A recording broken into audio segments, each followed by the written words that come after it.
Vos deux centres de rénovation Home Hardware de Newport et L'Anse-à-Beaufils et votre caisse Desjardins du littoral gaspésien vous présentent Reflet d'ici. Le président de la coopérative fédérée, Ghislain Gervais, a obtenu une conférence auprès des acteurs de l'industrie agroalimentaire de la Gaspésie et du Bas-Saint-Laurent. L'événement s'est tenu à Montjoly en décembre. Un reportage de Marc Després de la télévision communautaire de la Métis.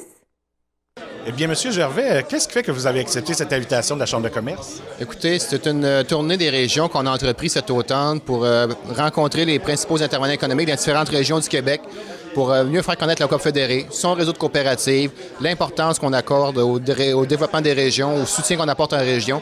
C'est dans le cadre de cette tournée-là que je suis ici avec vous aujourd'hui. Vous êtes président depuis 2016, mais il faut dire que vous êtes producteur agricole vous-même. Oui, je suis producteur agricole avec mon frère Claude, ma conjointe Josiane à Saint-Guillaume dans le centre du Québec, production avicole et céréalière. Et de 5e génération, donc comme quoi finalement l'agriculture se développe au fil des ans. Oui, l'agriculture se développe au fil des ans, puis l'agriculture, c'est une histoire de famille.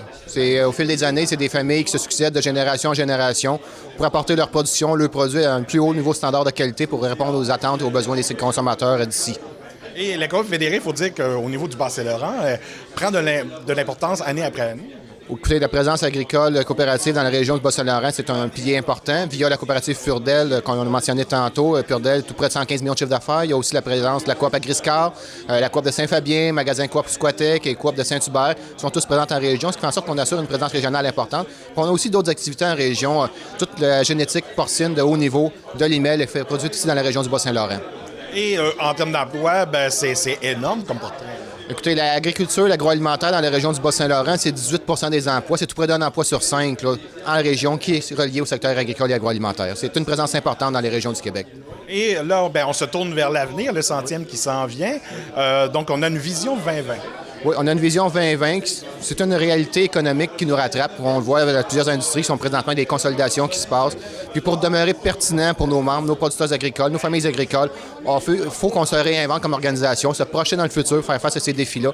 Et c'est ce qui nous a amené à élaborer la vision 2020. Est-ce qu'on a dressé les objectifs précis? Oui, il y a deux objectifs précis, il y a deux grands objectifs. Le premier objectif, c'est une consolidation des coopératives pour permettre à celles-ci de mieux jouer leur rôle auprès de leurs producteurs. Et le deuxième volet, c'est une mise en place d'une co-entreprise avec les coopératives consolidées pour aller directement aux producteurs agricoles dans un modèle d'affaires qu'on appelle un modèle One Step, ce qui fait en sorte qu'on se met ensemble, la Coop fédérée, la coopérative locale, régionale, pour mieux servir nos producteurs, rester pertinents pour ceux-ci, pour nous permettre de faire les investissements pour aider nos agriculteurs à relever les défis que ça lance. Comme on dit, l'union fait la force. Oui, le modèle coopératif, c'est une force collective, c'est la même chose qu'on fait. Il y a un dicton qui dit qu'ensemble, on va vite, mais seul, on va vite, mais ensemble, on va plus loin. C'est ce qu'on pratique, c'est ce qu'on met en application. Et aussi, il ne faut pas l'oublier, lorsque l'on parle de coopérative, on parle d'implication dans le milieu, on parle de ristourne. Donc, pour les régions, c'est très important.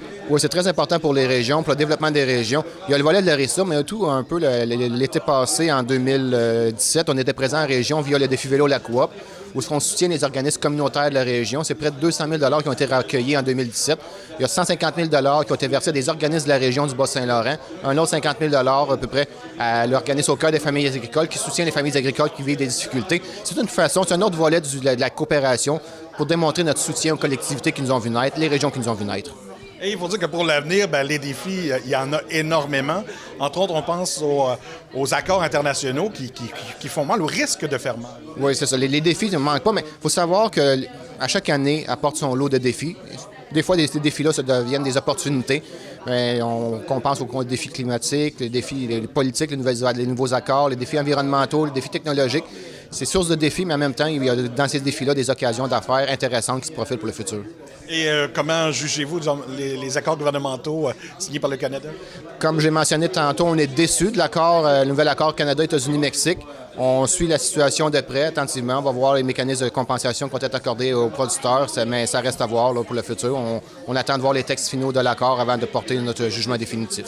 Et il faut dire aussi que vous aidez les fermes aussi. Les changements technologiques ont été énormes dans les dernières années quand même.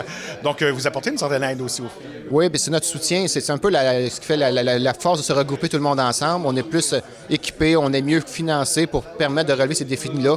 Les investissements technologiques qui s'annoncent pour soutenir les agriculteurs. Parce que sur nos fermes, aujourd'hui, on génère beaucoup de données. Mais il faut savoir utiliser ces données-là. Puis pour utiliser ces données-là, ça prend des outils technologiques qu'une coopérative seule n'a pas les moyens de se payer. C'est pourquoi on regroupe nos coopératives ensemble pour avoir accès à des nouveaux leviers financiers pour pouvoir investir dans ces technologies-là et mieux soutenir nos familles agricoles. Et aussi, au niveau de la relève, on y pense automatiquement. C'est une préoccupation qui nous anime depuis plusieurs années à la Coop fédérée. En 2008, on a mis sur pied le Fonds coopératif d'aide à la relève agricole. C'est près de 5 millions de dollars qu'on a investi pour soutenir les jeunes entrepreneurs agricoles à s'établir sur le ferme. On leur a offert aussi des services de formation, d'accès à des professionnels. C'est 800 000 dollars environ qu'on a investi de ce côté-là pour soutenir notre relève agricole qui en a bien besoin. Et il y a aussi la légalisation du cannabis. Comme dans tous les secteurs d'activité, il y a un impact chez vous. C'est un impact comme partout ailleurs. On est encore au balbutiement de cette nouvelle politique-là. On va voir au fil des temps comment que les gens vont s'adapter à cette nouvelle réalité-là, mais c'est un enjeu qui s'est rajouté dans le courant de l'année. Et lorsque l'on regarde, depuis votre arrivée et même avant, puisque vous êtes dans le domaine depuis longtemps, au niveau familial, le développement de l'agriculture, comment on le voit? C'est un développement de l'agriculture, c'est un beau secteur. Malgré tous les défis qui nous entourent, c'est un secteur qui est porteur, c'est un secteur qui est important pour l'économie du Québec, pour les régions du Québec. Comme je disais tantôt, il y a des défis, il y a des opportunités. Il faut savoir en tant qu'agriculteur, en tant que famille agricole, comment on s'adapte à cette réalité-là, puis comment est-ce qu'on fait en sorte qu'on amène l'entreprise à un autre niveau pour que la nouvelle génération soit intéressée à s'investir dans ce secteur d'activité-là.